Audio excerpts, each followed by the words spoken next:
ये जो आप पदयात्रा कर रहे हैं, आप करीब 14 ज़िलों, ये 15वां ज़िला है जहाँ पर आप हैं, 12-18 महीने से आप चल रहे हैं।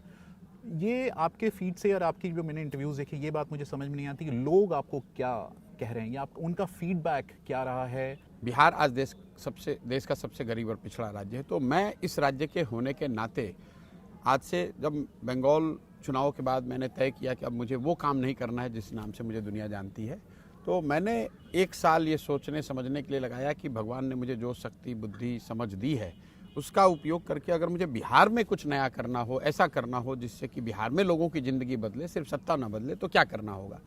और मेरा जो अपना 20 साल का अनुभव रहा प्रोफेशनल, 10 साल यूनाइटेड नेशंस में और फिर 10 साल पॉलिटिक्स में here, I combined everything, I brought everything together and what I found is कि जो रास्ते महात्मा गांधी ने बताए थे शायद उसकी रेलेवेंस सबसे ज़्यादा है, जिसके मूल में अगर सिंपल भाषा में आपको बताऊं तो ये है कि आपको समाज में जाकर जब तक आप लोगों को, जन चेतना को नहीं जागृत करेंगे तब तक कोई बहुत बड़ी परिवर्तन की आशा रखना बेमानी है। लेकिन जन चेतना जागृत हो रही है, ये आपका, क्योंकि आपकी बिल्कुल पूरी हो टीम रही है जो जमीन पे काम करती है। बिल्कुल हो रही है। अगर नहीं हो रही होती, क्या कह रहे हैं लोग? देखिए, जन चेतना जागृत हो रही है कि नहीं इसका कोई थर्मामीटर तो है नहीं कि मैं डाल के बता दूं। मतलब जब आप जगह से निकल मैं जाते आपको हैं, बता रहा हूं तो लोग क्या कहते हैं? नहीं, वो तो आपका काम है देखना, आपका काम है असेस करना। हमारा तो ये है कि जब हम लोगों ने इस यात्रा को शुरू किया तो ये तय किया कि हर गांव, पंचायत, प्रखंड में जाएंगे, लोगों को ये बताएंगे, ये नहीं कहेंगे कि हमें वोट दो या किसे वोट दो। इस पूरे यात्रा में एक चीज़ है कि आप जिसको भी वोट दो वो वोट किस बात के लिए दो, ये जरूरी है। लोकतंत्र में कई बार हम लोग ज़रूरत से ज़्यादा समय और एनर्जी इस पर लगाते हैं कि वोट किसको दिया जाए। मेरी अपनी समझ 10 साल की ये है कि वोट किसको दिया जाए उससे ज़्यादा ज़रूरी है कि वोट किस बात के लिए दिया जाए। आपने महात्मा गांधी का जिक्र किया और आपके पुराने इंटरव्यूज़ में भी जितने मैंने देखे, आप महात्मा गांधी की बात करते हैं, जन स्वराज है उसमें महात्मा गांधी की तस्वीर है। आज के भारत में महात्मा गांधी का महत्व या फिर रेलेवेंस, जो भी बेहतर शब्द हो, आपके हिसाब से क्या है? किसी दूसरे समय कालखंड के मुकाबले आज ज़्यादा है। और ये कई बार लोगों को, खासकर शहरी क्षेत्र जो हैं भारत के, अर्बन इंडिया में, ये एक मिसकंसेप्शन बनता जा रहा है या बनाने की कोशिश की जा रही है कि गांधी का अब रेलेवेंस नहीं है या गांधी के फॉलोअर्स कम हो गए हैं या उनके चाहने मानने वाले लोग कम हो गए हैं। ये बिल्कुल इस बात में धरातल पर कोई इसमें सच्चाई, ये सिर्फ मैं अपनी यात्रा के अनुभव से नहीं कह रहा हूँ। मैंने पीछे जो 10 साल काम किया, मैंने 2018-19 में देशव्यापी करीब 2,500 कॉलेज में एक बड़ा साइंटिफिक सर्वे करके देखा and Mahatma Gandhi remained the most preferred, reward socio political icon in this country. 2024 के जो लोकसभा के चुनाव हैं उसमें जन स्वराज का क्या भूमिका हो? जन स्वराज की कोई भूमिका नहीं है। हमारी भूमिका तो अभी हमने ये तय किया हुआ है कि हम जनता को जाकर जागरूक करेंगे, बताएंगे और उसी भूमिका में हम लोग बने रहेंगे, क्योंकि जनता को ये वादा किया गया है कि जब पूरा बिहार हम लोग पैदल चल लें, पूरे बिहार में ये काम हो जाए, उसके बाद सारे लोग एक साथ बैठें, वो अधिवेशन करें, सम्मेलन करें, बैठकर चर्चा करके तय करें कि दल बनाना है और हम लोग दल बना रहे हैं, तभी दल बनेगा। तो लोकसभा से पहले हमारी पदयात्रा पूरी हो नहीं सकती। मैं अभी आधा बिहार कर पाया हूँ। आपने जिले बताए 15, आधे से भी कम नहीं, आधा कर लिया, क्योंकि जिलों का साइज छोटा बड़ा है। हाँ। मैं करीब, बिहार में 243 विधानसभा है और मैं करीब 120 विधानसभा कर चुका, तो आधा बिहार हम लोग पैदल चल चुके हैं और आधा करने में करीब 1-1.5 साल और लग सकता है। आपको उम्मीद है कि अगला चुनाव जब होगा, विधानसभा का चुनाव, तब तक आप यात्रा पूरी कर लेंगे? अगर नहीं कर पाए तो फिर क्या होगा? नहीं, बिल्कुल कर पाएंगे, क्योंकि जो समय है, जो अभी तक का अनुभव है, हालांकि ये पूरा प्रयास विधानसभा और लोकसभा के नजरिए से नहीं है, ये अदर वे राउंड है। जिस दिन पूरे बिहार में ये प्रयास कर लिया गया, पूरी पदयात्रा पूरी कर ली गई, कंसल्टेशन पूरा हो गया, लोग साथ में आ गए, लोग चिन्हित कर लिए गए कि कौन से वो लोग हैं जो कि साथ में मिलकर ये दल बनाना चाहते हैं, तो दल तो एक दिन में बन जाएगा। और मुझे अभी ऐसा लगता है कि ये लोकसभा से पहले तो संभव नहीं है, इसलिए लोकसभा में हमारी कोई भूमिका एज सच बिहार में या अदरवाइज नहीं है। जब मैं रिसर्च करता हूँ, लोगों से बात करता हूँ, तो आपके जन स्वराज को लेकर अभी भी एक थोड़ा सा क्वेश्चन मार्क है। Again question mark in the sense कि कौन है प्रशांत किशोर, ये क्या भाजपा की बी टीम है, अभी उनका हवा है नहीं है, वो क्या कर रहे हैं? तो ये सवाल आप भी सुनते होंगे, आप इसके जवाब भी कई बार आपने दिए भी हैं, लेकिन ये जवाब जवाबों के बावजूद ये सवाल नहीं जा रहे हैं नहीं, सवाल तो कि होते ही पैसा रहे। कहाँ से आ रहा है, ये कौन फंड कर देखिए, रहा है, ऐसा ये कैसा हो रहा है, ऐसा ये सब है कुछ। कि सवाल होते ही रहने चाहिए। जीवन में सवाल तो कभी रुकेंगे नहीं। सवाल करने वालों का काम है सवाल करना। मेरा काम है जो मैं कर रहा हूँ उसको ईमानदारी और शुद्धता से करूँ।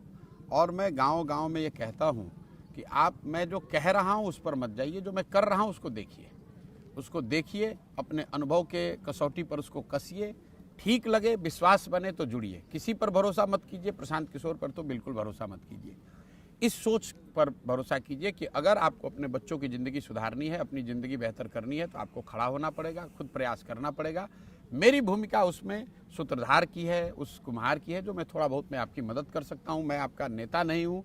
मैं ये नहीं कह रहा हूँ कि भाई मुझे वोट दे दो, मैं आऊँगा और सब आपका काम ठीक हो जाएगा। मेरे पास उसका कोई फार्मूला नहीं। मेरे पास एक फार्मूला है, लोगों को इकट्ठा कैसे किया जाए। अगर लोग संगठित हो जाएं तो उनको एक राजनीतिक स्वरूप कैसे दिया जाए। अगर एक राजनीतिक दल बन जाए तो उसको चुनाव लड़ाया कैसे जाए, उसको जिताया कैसा जाए। ये मेरा पीछे 10 साल 20 साल का जो ट्रैक रिकॉर्ड 15 साल का रहा है, उसके आधार पर लोग देख रहे हैं और लोगों का विश्वास है। तभी आप देख रहे हैं सुबह शाम तक, अगर हम लोग 8 बजे से दिन अपना शुरू करते हैं, रात में 12-1 बजे तक लोगों से मिलते मिलते समय नहीं है।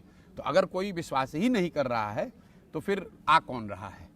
आप क्यों यहाँ बैठे हुए? अगर कोई असर नहीं है तो बीबीसी आकर यहाँ गांव में क्यों बैठा पूछने है? के लिए कि ये जो नहीं, बात हो रही, मेरी तो कोई पहचान नहीं। आपने ठीक कहा, कौन है प्रशांत किशोर? ये जो प्रशांत बी किशोर कोई टीम नहीं है, ये पैसा कहाँ से आ रहा है, छोड़िए, ये सवाल। मैं आपको बता रहा हूँ कि प्रशांत किशोर कौन है? कोई नहीं है। मेरी पहचान ही मेरा काम है। आपने कहा पैसे कहाँ से आ रहे हैं, हर सवाल, इस हर इंटरव्यू में इसका हमने जवाब दिया है। पैसे वहाँ से आ रहे हैं जिन लोगों को पिछले 10 वर्ष में हमने राजनीतिक क्षेत्र में मदद करी, उनको चुनाव जीतने में मदद की। कई जगह पर लोग सरकार में हैं, वो दल या नेता पैसा नहीं दे रहे हैं, लेकिन जब कोई राज्य आप जीतने में किसी की मदद करते हैं तो उस राज्य में बहुत तेरे ऐसे लोग जिनके पास साधन है, जो थोड़ी बहुत आपको मदद कर सकते हैं। जिन लोगों ने आपके काम को देखा, जिन लोगों ने आपकी कार्यशैली देखी, उनको भरोसा है उनमें से कुछ लोगों को कि अगर प्रशांत किशोर ये प्रयास कर रहे हैं तो जरूर इससे कुछ अच्छा निकल सकता है। मदद वो लोग कर रहे हैं। अब जब पिछले कुछ दिनों में आप देख रहे हैं कि कांग्रेस का आपसे गठबंधन की घोषणा हुई है, या फिर समाजवादी पार्टी से बात हो रही है कि गठबंधन की वहाँ पे बात हुई है, विपक्ष आपके लिहाज से कहाँ खड़ा है जब चुनाव में कुछ ही वक्त रह गए हैं? आपने अपने सवाल में ही बार बार कह दिया, कुछ ही वक्त रह गया। It's too little too late, it's too little too late. मैं आपको एक व्यवहारिक उदाहरण देता हूँ। आप सुनते हैं चर्चा कि मोदी जी ने मंदिर का जो पूरा जो समारोह जो प्राण प्रतिष्ठा का है उसको ऐसे टाइम टू द परफेक्शन है कि चुनाव के 3 महीने पहले हो। मेरा इसमें यह कहना होता है कि भाई ये जरा सोचो कि मंदिर की में प्राण प्रतिष्ठा जनवरी 2024 में हो, इसके लिए कम से कम 4 बरस 3 बरस पहले किसी ने सोचा होगा। उसके हिसाब से उसका निर्माण कराया गया, उसके निर्माण की गति को वैसे रखा गया, सारे चीज़ों को पहले 4 बरस उन्होंने सोचा होगा। क्यों? क्योंकि सबको मालूम है कि मई 2024 में, अप्रैल मई 2024 में चुनाव होने हैं। और अगर ये बात मोदी जी को पता है, वो उस दिशा में प्रयास कर रहे हैं, पत्रकारों को पता है, समाज को पता है, तो विपक्ष को यह पता नहीं था कि मंदिर चुनाव से पहले बनेगा, उसमें प्राण प्रतिष्ठा होगी। उसके काउंटर का आपके पास कोई तैयारी, कोई सोच कभी थी नहीं। तो आपको भाई सीट शेयरिंग आज हो या 6 महीने पहले हो, ये तो सबको पता था कि अप्रैल मई 2024 में चुनाव है। तो जो लोग भी आज विपक्ष की भूमिका में हैं, या जो इंडिया गठबंधन है, या जो इंडिविजुअल पार्टीज हैं, इनको किसने रोका था कि ये 3 बरस पहले ये गठबंधन बना लेते, 3 बरस पहले वो किसानों का मुद्दा उठा लेते, 3 बरस पहले वो सीट शेयरिंग कर लेते, 3 बरस पहले उन्होंने अपने गठबंधन का नाम इंडिया कर दिया होता। मुझे आप बताइए कि अगर यही गठबंधन का नाम 3 बरस पहले होता तो शायद ज़्यादा लोगों को इसकी समझ होती। अगर ये सीट शेयरिंग आज जो कर रहे हैं 2 बरस पहले कर लिया होता तो लोगों को ज़्यादा बेहतर समझ होती कि मेरे क्षेत्र से कौन पार्टी चुनाव लड़ रही है। Who has prevented you that? Prashant, जब मैं विपक्ष के ऊपर लोगों से बात करता हूं तो 1-2 लाइन कई बार मुझे सुनने को मिलती है कि ये डू और डाई बैटल है विपक्ष के लिए। इस पर आपकी क्या प्रतिक्रिया होगा? ये जो बातें होती हैं, ये देखिए, विपक्ष दूसरी बड़ी गलती कर रहा है। ये बहुत बड़ा स्ट्रेटेजिक ब्लंडर कर रहा है विपक्ष में। अगर ये कह रहा है कि इसके बाद देयर इज नो टुमारो, ये तो बीजेपी चाहती है कि आप और हम ये बिलीव कर लें कि there is no tomorrow after 2024, as if this is the first and the last election. और एक बार पब्लिक ने वर्डिक्ट अगर बीजेपी के फेवर में दे दिया तो उसके बाद कोई सवाल मत करो। I am already saying for last few days कि भैया 24 कोई जीते कोई हारे, इसका मतलब ये नहीं कि इस देश में विपक्ष नहीं रहेगा, डिसेंट नहीं रहेगा, इस देश की समस्याएं नहीं रहेंगी, देश में आंदोलन नहीं होने चाहिए, देश में प्रयास नहीं होने चाहिए, जो कि बीजेपी से इत्तेफाक नहीं रखते हैं। तो अगर विपक्ष ये कह रहा है तो उनको लग रहा है कि वो कोई बहुत बड़ा लोगों को डरा रहे हैं ताकि हम कहेंगे भैया 24 के बाद कुछ नहीं बचेगा इसलिए वोट दो हमें। मुझे लग रहा है कि ये बहुत बड़ा टैक्टिकल ब्लंडर कर रहे हैं। ये नहीं कहना चाहिए क्योंकि ये सच्चाई भी नहीं है। If I would be in their place I would say 24 लड़ेंगे पूरी ताकत से, लेकिन अगर 24 में जीत नहीं भी हुई तो there is a tomorrow after 2024 and that is what country should be. आप मोदी जी का स्टेटमेंट सुनिए, वो कह रहे हैं पहले से पार्लियामेंट में खड़े होकर हम 400 सीट जीत रहे हैं। ये कहने का क्या मतलब है? ये कहने का मतलब ये है वो सिर्फ अपने पार्टी के लिए गोल सेटिंग नहीं कर रहे हैं, ये आपको साइकोलॉजिकल डोमिनेशन जो है कि अब जीत हार की कोई चर्चा ही नहीं कर रहा है। लोग ये पूछ रहे हैं कि 400 आएगा या नहीं आएगा। नहीं तो आपको लगता है कि मैं जब आपको बोला, देखिए कैसे एजेंडा शिफ्ट किया जाता है।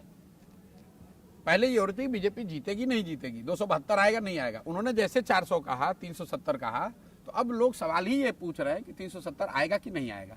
हार जीत की बात ही खत्म हो गई। नहीं, लेकिन प्रशांत आप कह रहे हैं कि विपक्ष को ये नहीं करना चाहिए। कास्ट सर्वे जो है, पूर्व में आपने कहा है कि उसका जो राहुल गांधी बात करते रहे हैं कास्ट सर्वे की, उसका बहुत असर नहीं हो रहा है। हुआ असर? तो नहीं, लेकिन क्या करना क्या चाहिए फिर? भाई क्या इश्यूज हैं, मुद्दे हैं जो विपक्ष को उठाने चाहिए जो नहीं उठा रहा है?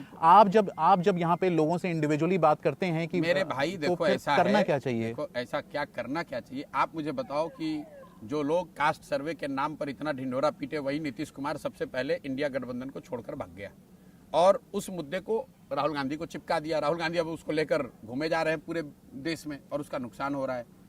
राष्ट्रीय अब इमेज क्या बन रही है कि मोदी बात कर रहे हैं 5 ट्रिलियन इकोनॉमी की, देश को आगे बढ़ाने की, प्रोग्रेसिव थॉट प्रोसेस की, बड़े निर्णयों की, और राहुल गांधी क्या बात कर रहे हैं? कास्ट की, जाति की। तो he is appearing right or wrong, he is appearing as forward looking, you are appearing as backward looking retrograde जो पूरा नैरेटिव है। कास्ट सर्वे होना चाहिए एक, ये आदमी भाई यूपीए सरकार में थी, किसने रोका था उन्होंने कास्ट सर्वे कराने के लिए? उन्होंने तो कराया, उसको पब्लिश क्यों नहीं किया? कास्ट सर्वे हो, कोई दिक्कत नहीं है, but can that be the central narrative for a election as big as this one? I disagree. Bihar में जो लोकसभा चुनाव होंगे उसमें हम देख रहे हैं कि अगर हम आरजेडी को देखें तो तेजस्वी यादव जो हैं उनको एक तरह से यूथ आइकॉन की तरह पेश करने की कोशिश की जा रही है। आपने क्योंकि पूर्व में काम किया है आरजेडी के साथ, थोड़ा बताएं कि ये जो प्रेजेंटेशन है या फिर अभी जो चुनावी माहौल है उसमें किधर ज़्यादा देखने की ऐसा है, काट की हांडी लोकतंत्र में बार बार नहीं चढ़ाई जा सकती है। आरजेडी का दौर लोगों ने यहाँ देखा है। आप लोग पत्रकार हैं, बाहर से उस दौर को आपने असेस किया, रिपोर्ट किया, उस पर टीका टिप्पणी की, लेकिन जिन लोगों ने उस 15 साल के जंगल राज को भुगता है वो किसी भी हालत में आरजेडी या आरजेडी की विचारधारा से जुड़े हुए लोग को फ्रंट सीट पर बैठे हुए नहीं देखना चाहते हैं। आपने जो कहा मदद की, उसमें आरजेडी फ्रंट पे नहीं थी, आरजेडी सपोर्टिंग रोल में थी। चेहरा नीतीश कुमार थे, कांग्रेस थी, उसमें आरजेडी भी थी। मुझे ऐसा नहीं लगता है जो आप कह रहे हैं कि तेजस्वी यादव कोई बिहार के यूथ आइकॉन है। वो आरजेडी के लीडर्स के, कार्यकर्ताओं के यूथ आइकन हो सकते हैं। देखिए, जब आपके पिताजी का दल है तो उस दल का नेता बनना दुनिया में सबसे आसान काम है। पिताजी की दुकान है, पिताजी हटे, आप बैठ जाइएगा। आपने ये भी कहा है कि जो बंगाल में ममता बनर्जी हैं उनको एंटी इनकम्बेंसी का असर उन पर पड़ सकता है क्योंकि सारी लेयर्स में टीएमसी है। जो अभी संदेश खाली का जो पूरा विषय है जिसको लेकर दोनों पक्ष में हम देख रहे हैं इतनी टीका टिप्पणी हो रही है, और उसके अलावा जो इलेक्टोरल बॉन्ड्स का जो पूरा विषय है जिसमें सुप्रीम कोर्ट ने का निर्णय आया है, जिसमें कुछ बातें सामने आने की बात कही जा रही है, ये दोनों विषय आपको लगता है कि इनका चुनाव पर कोई असर पड़ सकता है? देखिए, लोकसभा चुनाव में इलेक्टोरल बॉन्ड का सीधे चुनाव के परिणाम पर, वोटिंग बिहेवियर पर कोई फर्क पड़ेगा ऐसा तो मुझे नहीं लगता है। ये तो स्ट्रक्चरल चीज है कि चुनाव में फंडिंग को ट्रांसपेरेंट कैसे किया जाए। एक पहले व्यवस्था थी, उसके मुकाबले एक नई व्यवस्था बीजेपी ने बनाई जिसको सुप्रीम कोर्ट ने खारिज किया है। तो निश्चित तौर पर उसके मेरिट डिमेरिट अपने हैं, लेकिन उसकी वजह से गांव देहात शहरों में लोग के इलेक्टोरल बॉन्ड पे सुप्रीम कोर्ट का क्या निर्णय आया, इससे लोगों का वोटिंग बिहेवियर नहीं बदलता है। जहां तक संदेश खाली का मुद्दा है, डेफिनेटली उस तरह के मुद्दे जब पब्लिक डोमेन में आते हैं, सही हो गलत हो, उसकी इंटेंसिटी या उसमें सच्चाई कितनी है वो तो जांच का विषय है, लेकिन इस तरह के मुद्दे जब पब्लिक डोमेन में आते हैं तो जो भी रूलिंग पार्टी होगी उसको उसका नुकसान होगा ही होगा। मेरा अपना ये कहना है, जो मैं कह रहा हूँ, कि कई लोगों को ऐसा लगता है कि बंगाल के जो विधानसभा के चुनाव के रिजल्ट आए कि उसके बाद बीजेपी बंगाल में एक तरह से खत्म हो गई है या बहुत कमजोर हो गई है। ऐसा नहीं है। आपको आश्चर्य होगा जब रिजल्ट आएंगे। बीजेपी वहाँ मजबूत, बहुत मजबूत है। विधानसभा में बहुत प्रयास करके उनको हराया गया था। अगर उस तरह के सही प्रयास नहीं किए गए टीएमसी की ओर से, तो पश्चिम बंगाल में बीजेपी को करीब करीब जो 2019 का रिजल्ट था वो या उससे भी बेहतर परिणाम मिल सकते हैं। और उस समय जितने ये मीडिया में पंडित लोग बैठे हुए हैं, राजनीतिक विशेषज्ञ बैठे हुए हैं, इनको आश्चर्य होगा कि अरे भाई इसमें क्या हुआ। संदेह खाली उसमें एक और फ्लिप हो सकता है, एक और एडिशनल प्रॉब्लम हो सकती है टीएमसी के लिए। लेकिन ओवरऑल जो मैं स्थिति वहाँ देख रहा हूँ, मैं वहाँ पर हूँ नहीं, दूर से जो मुझे दिख रहा है, मुझे लग रहा है कि compare to 2021 Vidhan Sabha, BJP support, their vote is on rise, their tail is up in Bengal, and TMC को बहुत बड़ी प्रयास करने की ज़रूरत है अगर वो अपने टेरिटरी को होल्ड करना चाहते हैं।